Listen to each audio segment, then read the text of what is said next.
بسم اللہ الرحمن الرحیم۔ حضرت ابو ہریرہ رضی اللہ عنہ سے روایت ہے کہ رسول اللہ صلی اللہ علیہ وآلہ وسلم نے فرمایا کہ ایک شخص نے بنی اسرائیل میں سے کہا کہ مجھے ضرور صدقہ آج رات دینا ہے۔ چنانچہ وہ اپنا صدقہ لے کر نکلا اور ناواقفی سے ایک چور کے ہاتھ میں رکھ دیا۔ صبح ہوئی تو لوگوں نے کہنا شروع کیا کہ آج رات کسی نے چور کو صدقہ دے دیا۔ اس شخص نے کہا کہ اے اللہ، تمام تعریف تیرے ہی لیے ہے، آج رات میں پھر ضرور صدقہ کروں گا۔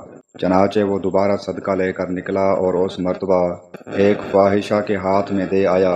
جب صبح ہوئی تو پھر لوگوں میں چرچا ہوا کہ آج رات کسی نے فاحشہ عورت کو صدقہ دے دیا۔ اس شخص نے کہا اے اللہ، تمام تعریف تیرے ہی لیے ہے، میں زانیہ کو اپنا صدقہ دے آیا۔ اچھا، آج رات پھر ضرور صدقہ نکالوں گا۔ چنانچہ اپنا صدقہ لیے ہوئے وہ پھر نکلا اور اس مرتبہ ایک مالدار کے ہاتھ پر رکھ دیا۔ صبح ہوئی تو لوگوں کی زبان پر ذکر تھا کہ ایک مالدار کو کسی نے صدقہ دے دیا ہے۔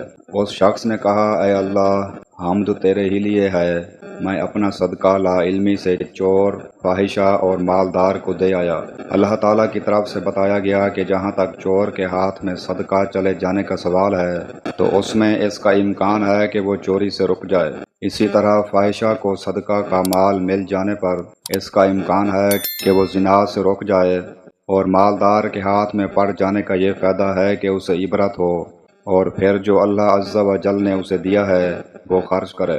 صحیح بخاری حدیث نمبر 1421۔ حضرت ابو ہریرہ رضی اللہ عنہ سے روایت ہے، انہوں نے بیان کیا کہ ایک شخص نبی کریم صلی اللہ علیہ وآلہ وسلم کی خدمت میں حاضر ہوا اور کہا کہ یا رسول اللہ، کس طرح کے صدقے میں سب سے زیادہ ثواب ہے؟ آپ نے فرمایا کہ اس صدقے میں جسے تم صحت کے ساتھ بخل کے باوجود کرو۔ تمہیں ایک طرف تو فقیری کا ڈر ہو اور دوسری طرف مالدار بننے کی تمنا اور امید ہو، اور اس صدقے خیرات میں ڈھیل نہ ہونی چاہیے کہ جب جان حلق تک آ جائے تو اس وقت تو کہنے لگیں کہ فلاں کے لیے اتنا اور فلاں کے لیے اتنا، حالانکہ وہ تو اب فلاں کا ہو چکا۔ صحیح بخاری حدیث نمبر 1419۔